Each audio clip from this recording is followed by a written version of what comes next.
Hi there, thanks for joining us here at PhillipCapital's Market Watch. I'm Jeremy, Contract for Differences Dealer from Phillip Securities.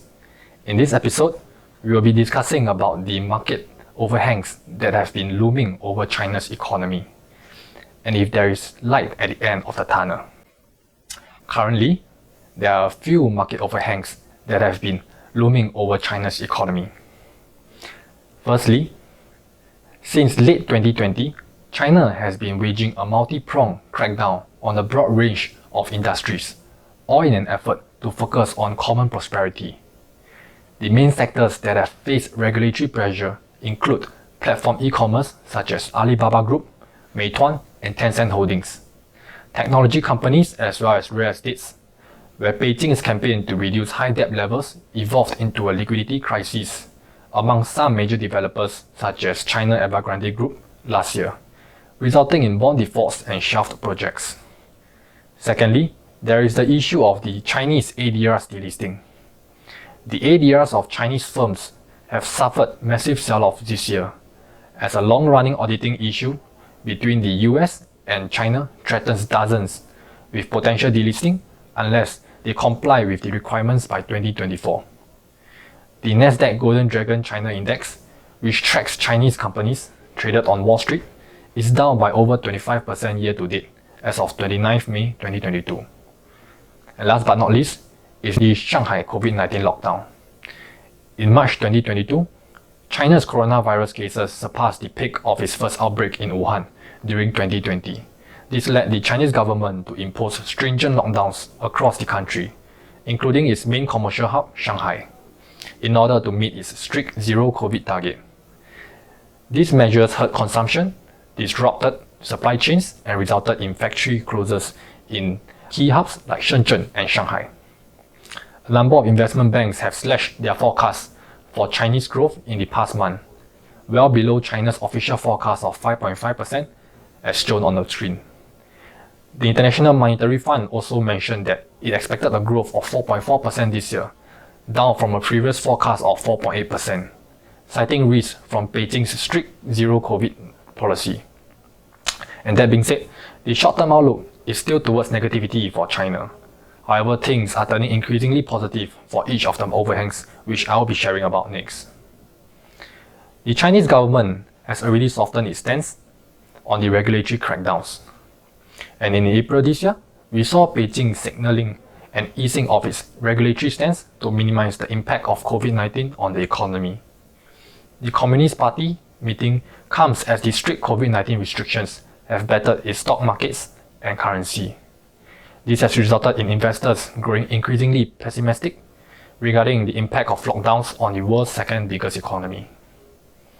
For the real estate sector, various local governments have relaxed limitations on property purchases. Banks have lowered borrowing costs for mortgages in a similar fashion. Further tightening measures seem unlikely, while gradual support to the property market is being administered at a measured pace. For the platform e-commerce and technology firms, new government regulations continue to be introduced at a faster pace, as promised, and on a more stable and transparent basis.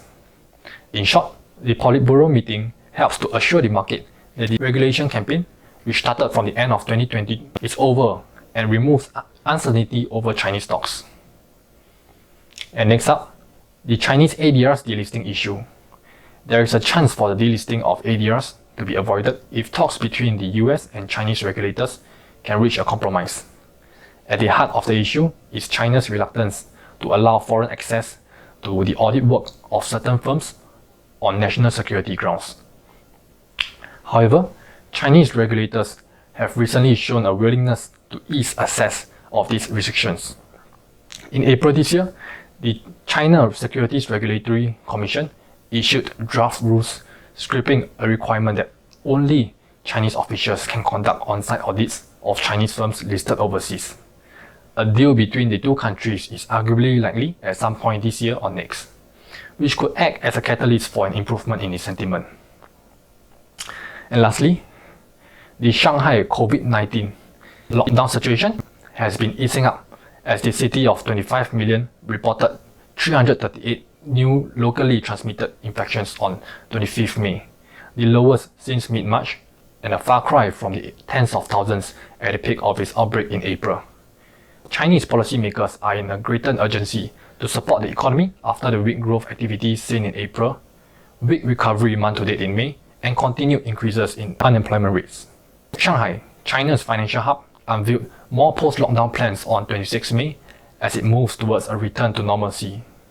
This includes officially emerging from a lockdown on 1st June, where shopping malls and department stores will be allowed to reopen, although in batches.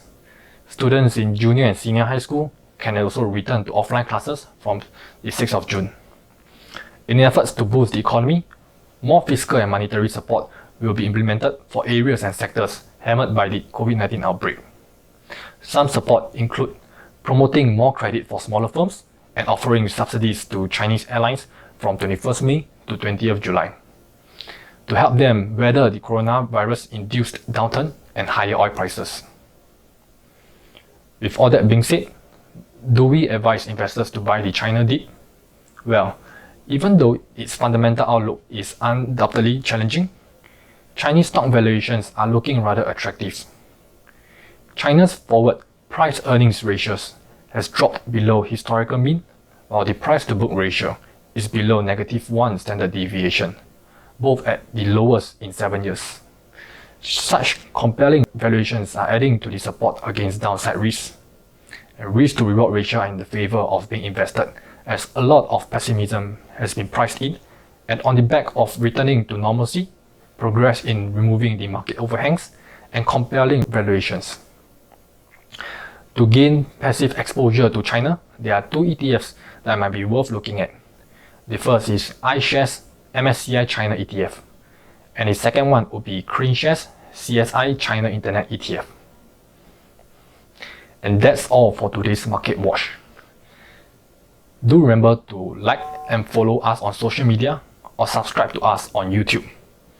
Thanks for joining us and see you soon.